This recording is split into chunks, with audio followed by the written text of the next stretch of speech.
नमस्कार दोस्तों। भारत में इंजीनियरिंग कॉलेजेस लगातार बंद हो रहे हैं। इसी के साथ संस्थानों में सीटों की कुल संख्या एक दशक में सबसे कम हो गई है। All India technical education council के लेटेस्ट डेटा से पता चलता है कि अंडर ग्रेजुएट, पोस्ट ग्रेजुएट और डिप्लोमा स्तर पर इंजीनियरिंग सीटों की संख्या घटकर 23.28 लाख रह गई है, जो पिछले 10 वर्षों में सबसे कम है। 2014-15 में अपने पीक पर सभी AICTE अप्रूव्ड संस्थानों में इंजीनियरिंग शिक्षा में लगभग 32 लाख सीटें थी। गूगल डेटा के अनुसार गिरावट का क्रेडिट 7 साल पहले शुरू हुए समेकन को दिया जा रहा है, जिसमें मांग कम होने के कारण इंजीनियरिंग कॉलेजेस को बंद करना पड़ा। तब से लगभग 400 इंजीनियरिंग कॉलेजेस ने कामकाज बंद कर दिया है। 2 साल पहले कोविड महामारी को छोड़ दिया जाए 2015-16 से हर साल कम से कम 50 इंजीनियरिंग संस्थान बंद हो चुके हैं। नए संस्थान खुलने की संख्या में भी गिरावट, वही नए इंजीनियरिंग इंस्टीट्यूट स्थापित करने के लिए टेक्निकल एजुकेशन रेगुलेटरी की मंजूरी 5 साल के निचले स्तर पर है। आइए आप जानेंगे कि वो कौन से कारण है जिससे इंजीनियरिंग कॉलेजेस दिन ब दिन घटते जा रहे हैं।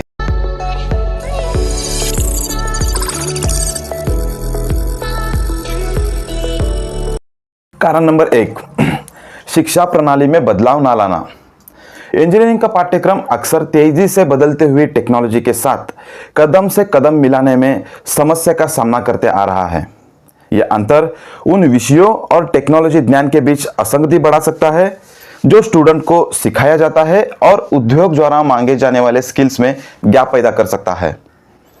पाठ्यक्रम यानी सिलेबस को नियमित रूप से अपडेट करना और शिक्षा संस्थानों और उद्योग के विशेषज्ञ के बीच मजबूत सहयोग सुनिश्चित करना महत्वपूर्ण है, ताकि यह गैप क्षेत्र समाप्त हो सके और इंजीनियरिंग शिक्षा वर्तमान प्रौद्योगिकी के उन्नतियों के साथ समर्थ रहे। आई होप कि आपको समझ आ रहा हो। अगर नहीं आया हो तो कोई बात नहीं, हम आसान भाषा में समझेंगे। इसके लिए हम एक उदाहरण लेंगे। दोस्तों, उदाहरण के लिए मैं मेरा खुद का एक एक्सपीरियंस आपके साथ शेयर करना चाहूँगा। तो मैंने जब diploma in electrical and electronics engineering में कंप्लीट किया था और करने के बाद जब जॉब ज्वाइन की थी, तो ज्वाइनिंग के बाद मुझे रिले और कॉन्ट्रैक्टर दोनों एक जैसे दिखते थे, बल्कि वास्तव में दोनों अलग अलग है और दोनों की वर्किंग स्ट्रैटेजीज अलग अलग हैं। ऐसा क्यों हुआ? क्योंकि जो मैंने पढ़ा था वो किताबों में था और लगभग 4-5 साल पहले का था और 80% ग्राफिकल था, और अब जो इंडस्ट्री में है आज के टेक्नोलॉजी के हिसाब से लेटेस्ट है और प्रैक्टिकल है। अगर ऐसा और किसी के साथ भी हुआ है जो वीडियो देख रहा है तो कमेंट में ज़रूर बता देना। तो आगे बढ़ते हैं नेक्स्ट पॉइंट की तरफ। कारण नंबर 2, इंजीनियरिंग बिजनेस के लिए सर्टिफिकेट का अनिवार्य ना करना। इस पॉइंट को मैं एक एग्जाम्पल के तहत आपको समझाने की कोशिश करता हूं। मान के चले आपको एक मेडिकल स्टोर का स्टार्टअप करना है, तो मेडिकल बिजनेस की शुरुआत करने के लिए आपको 2 चीज़ों की ज़रूरत होगी। एक है मेडिकल का लाइसेंस होना ज़रूरी है, दूसरी चीज़, और उस लाइसेंस को पाने के लिए आपको रिलेवेंट डिप्लोमा या डिग्री का सर्टिफिकेट होना, या ये दोनों होना अनिवार्य है। और भी छोटे बड़े डॉक्यूमेंट्स लगते हैं, मगर ये बताए गए 2 पॉइंट्स इंपॉर्टेंट हैं। तो अब बात करेंगे, मान लो किसी व्यक्ति को इलेक्ट्रॉनिक्स की शोरूम खोलनी है, तो वो बिजनेस रन करने के लिए सिर्फ लाइसेंस का होना जरूरी है।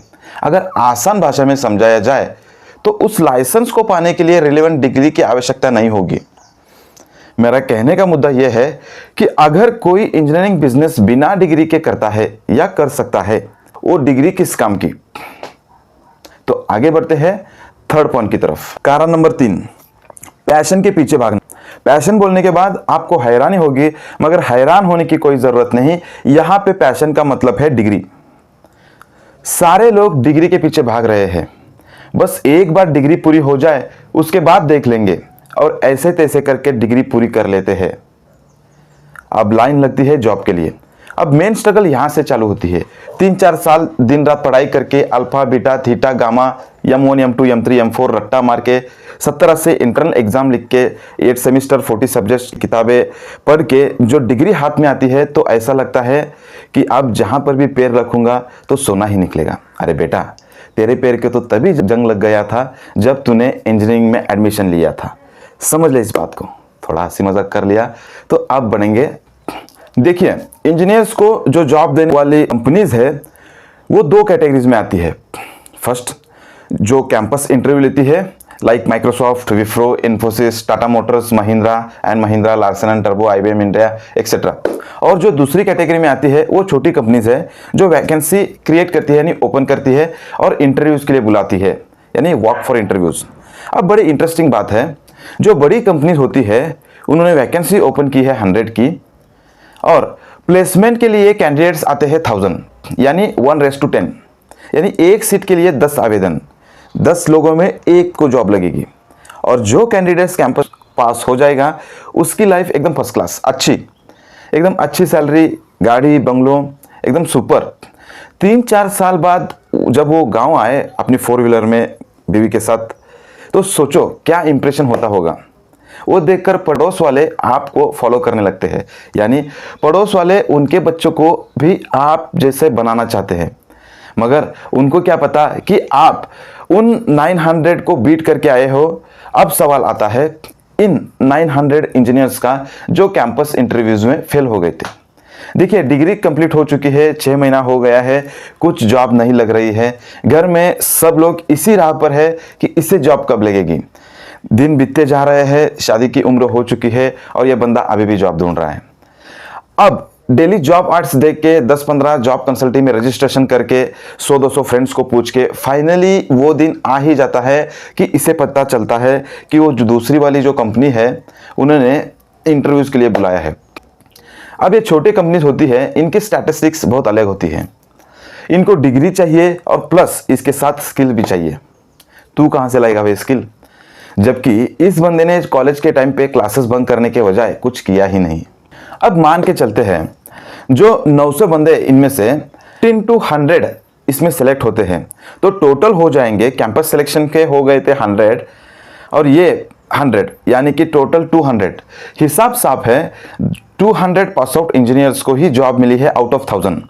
आसान भाषा में समझाया जाए तो 1000 में से सिर्फ 200 इंजीनियर्स को ही जॉब मिली है उसी साल जिस साल उन्होंने डिग्री कंप्लीट की है। बाकी कितने बचे?